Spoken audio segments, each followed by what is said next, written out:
देख रहे हैं ना विनोद। एक बार संयोग के नाम पे फिर प्रयोग हो गया।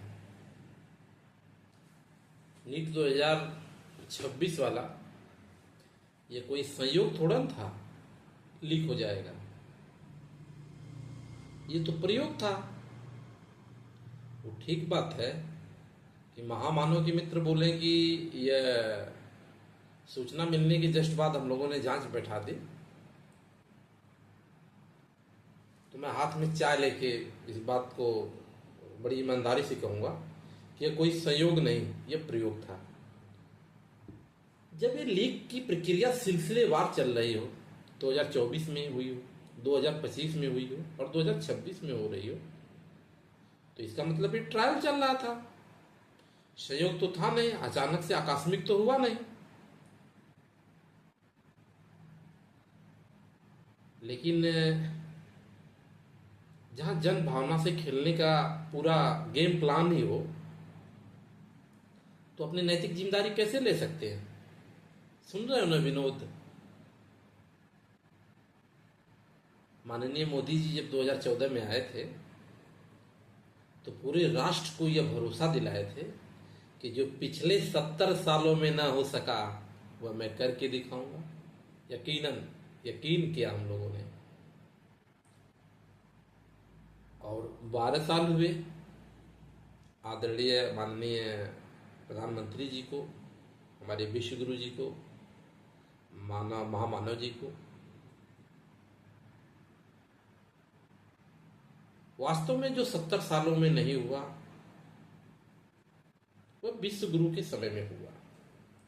पूरी ईमानदारी से चाय पीने की तैयारी में हूं, और यह सरकार भी चाय के नाम पे ही आई थी, क्योंकि मोदी जी की अपनी छवि चाय वाला ही है।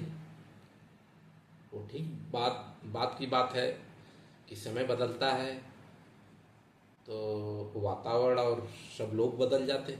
लेकिन जब 2014 में देश के सामने आए थे तो यकीन मानिए चाय पे ही चर्चा करके आए थे। उन्होंने प्रत्येक भारतीय के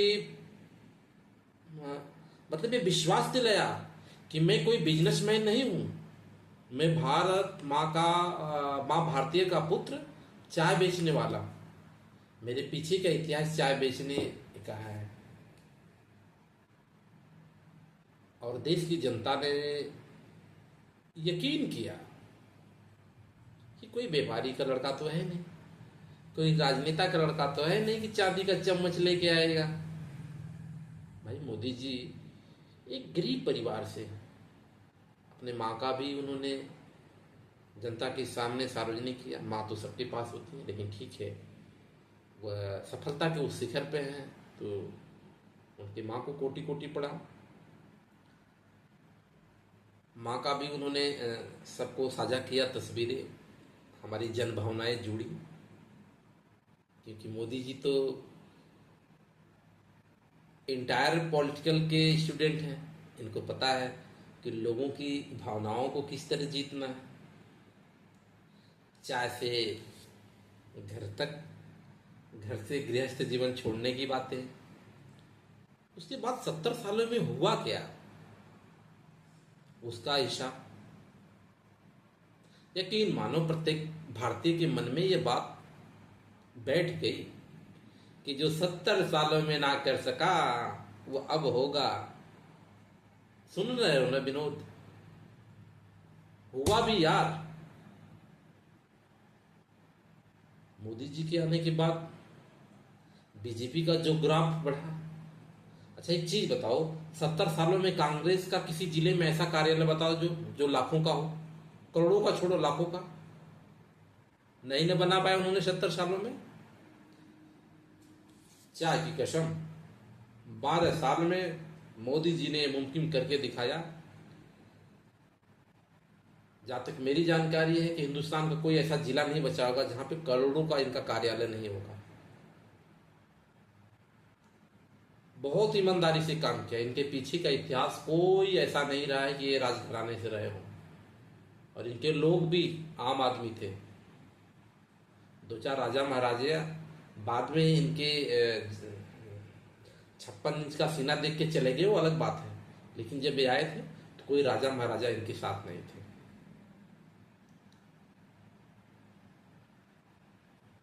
और जो मैं संयोग और प्रयोग की बात कर रहा था, 22 लाख बच्चों का परीक्षा कैंसिल हो जाता है। किसी सरकार में इतना दम है कि सुनने के जस्ट बाद परीक्षा कैंसिल। और उससे बड़ी बात, सुन रहे हो ना विनोद, उससे बड़ी बात, मोदी जी के मंत्री जी ने यह भी बोला है कि इस 22 लाख लोगों से दोबारा फीस नहीं लेंगे। क्या कांग्रेस इस तरह का काम कर पाती? नहीं। इतना बड़ा तो दिल होना चाहिए ना। 22 लाख लोगों का रिग जाम हो रहा और फीस नहीं ले जा रही। आखिरकार ये देश के युवाओं को चाहिए क्या? अरे सॉरी यार, युवा नहीं, काकरोचों को क्या चाहिए? तुमको फ्री में एग्जाम कराया जा रहा है। वास्तव में मोदी जी आप महान। और मोदी जी का नाम आया और हाथ में चाय है, वास्तव में लगता है कि देश तरक्की पे है। डूबा तो हमारा बहुत कुछ, लेकिन अब चाय हाथ में है, लग रहा है कि कुछ तरक्की पे है। तो उस बात का जिक्र करे या ना करे, चलो विनोद बता ही देते हैं। मोदी जी 2024 का जब इलेक्शन जीते, थर्ड चांस, मतलब जैसे तैसे गठजोड़ से भी बना लिए, संसद के पटल पे बोल दिए कि अब आप शेयर मार्केट में भी पैसा लगाएंगे तो आपको अच्छा बेनिफिट होगा। सरकारी कंपनियों में पहले लोग लगाने से डरते थे, गाली देते थे, रोते थे, लेकिन अब लगा के देखिए। उसके बाद क्या था, मेरे जैसे लोगों के पास भी जो 1-2 लाख रुपया था, हमने भी लगाया। लगा यार, जो 70 सालों में ना हो सका अब होगा। वास्तव में हुआ। इधर मोदी जी, उधर मोदी के मित्र ट्रम्प, वो भी अमेरिका में आए। वास्तव में इन्होंने जनता से हजारों करोड़ रुपया सरकारी खजाने में लिया। भाई हमारा तो गया, लेकिन किसी ने किसी देशवासी का तो फायदा हुआ ही होगा। वो ठीक बात है, मेरे मित्र नहीं, अलग बात है। विनोद, देश के प्रधानमंत्री जी के मित्र हो सकते हैं, उनके लोग हो सकते हैं। और जो प्रयोग और संयोग की बात मैंने शुरू में किया था, 24 में पेपर लीक, 25 में पेपर लीक, 26 में पेपर लीक, यहां तक ही नहीं भाई, पता चला है कि कांग्रेस 70 सालों में पता नहीं, उसके लीक का आकलन तो मेरे पास नहीं हुआ होगा, मैं ऐसा नहीं कहता कि वो साख पाक थे, लेकिन 12 साल में 99 पेपर लीक हो गया। मुझे लगता है कि जिस दिन मन की बात होगी उस दिन तक के सैकड़ा छू लेगा।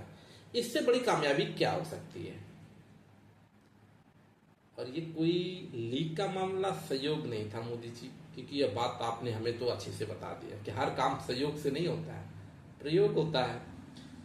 जब 24 में लीक हुआ, 25 में लीक हुआ, 26 में लीक हुआ, और शिक्षा मंत्री वही है, यानी उनको टास्क दिया गया है।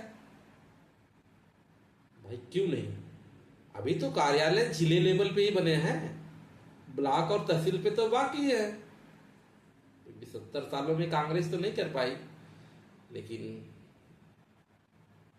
कम समय में हमें तो बहुत कुछ करना है। महान हो मोदी जी आप। अब आपका नाम लिया तो चाय का एक घुट भी लूंगा, लेकिन महान हो आप।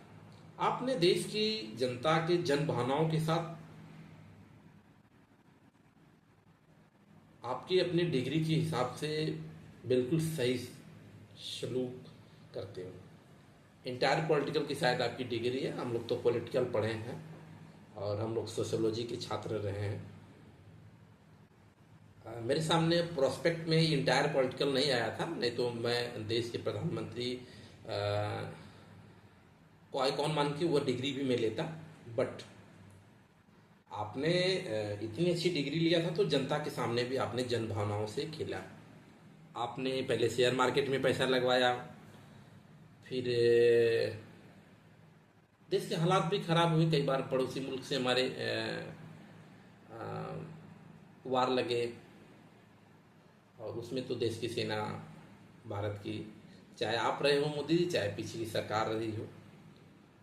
65 में तो इंदिरा जी ने पड़ोसी मुल्क को ही 2 टुकड़े में बांट दिया। आपने तो थोड़ा बहुत खदेड़ा है, लेकिन बताते कि इंदिरा जी ने तो उसको 2 टुकड़े में बांट दिया था।